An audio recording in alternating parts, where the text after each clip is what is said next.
नमस्कार दोस्तों। तो हम इस वीडियो में बात करने वाले हैं पुडुचेरी के बारे में।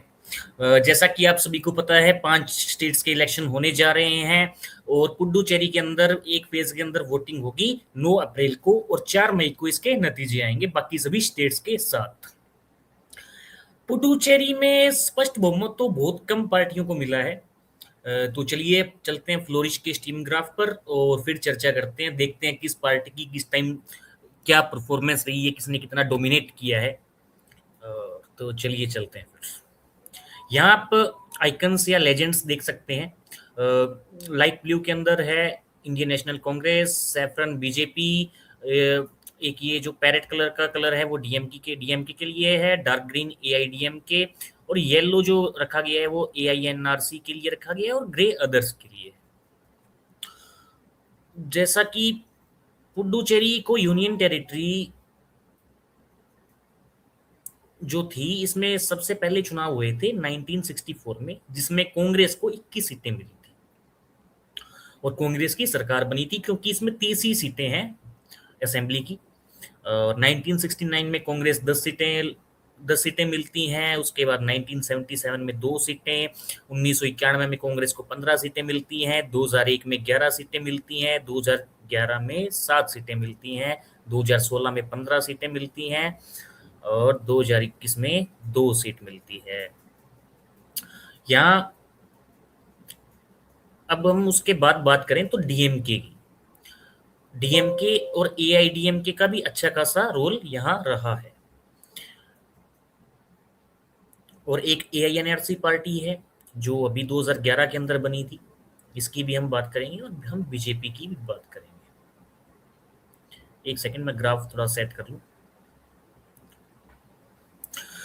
तो डीएमके और एआईडीएमके का परफॉर्मेंस उतार चढ़ाव वाला रहा है।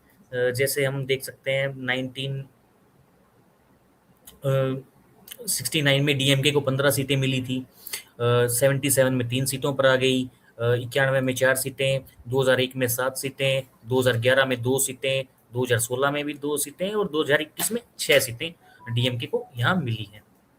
और हम अब एआईडीएमके की बात करें तो 1977 में 14 सीटें मिली थी, 1991 में 6 सीटें मिली थी, 2001 में 3 सीटें, 2011 में 5 सीटें, 2016 में 4 सीटें और 2021 में भी एआईडीएमके 0 पे पहुंच गई थी।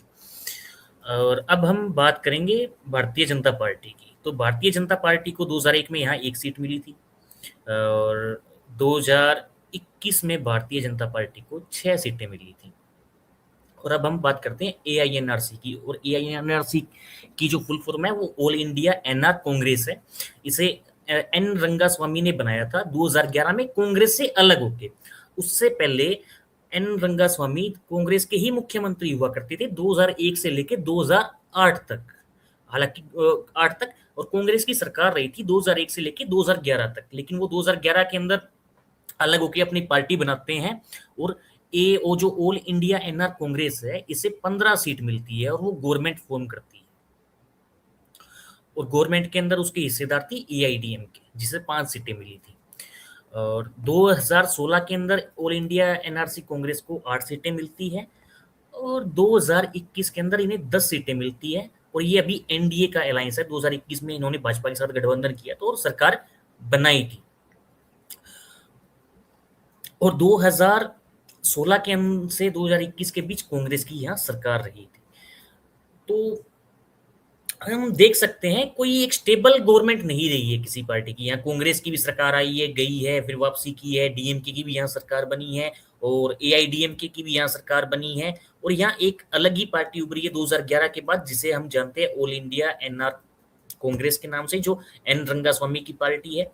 और एक बात और, जो एन रंगास्वामी है वो पुडुचेरी के सबसे ज्यादा समय तक रहने वाले मुख्यमंत्री की कुर्सी पर रहने वाले व्यक्ति हैं। और एआईएनआरसी की सरकार अभी बनी चुकी है और बीच में 2016 से 2021 के बीच कांग्रेस की सरकार थी। तो एक एग्जैक्ट कोई पार्टी ऐसी नहीं है जिसने लगातार कंटिन्यू डोमिनेट किया हो। पार्टियों के बीच उतार चढ़ाव आते रहे हैं। तो ये था जी। अब इस बार देखना होगा भी जो एनडीए के ही गवर्नमेंट है, वहाँ भी जो एआईएनआरसी है और बीजेपी का अलायंस है, तो हम उसे एनडीए ही कहा जाता है, एनडीए की गवर्नमेंट है। अब देखना होगा 2026 में क्या एनडीए अपने आप को रिपीट कर पाती है, या कांग्रेस और जो डीएमके का अलायंस है वो गवर्नमेंट बनाता है। ये अब देखने वाली बात होगी।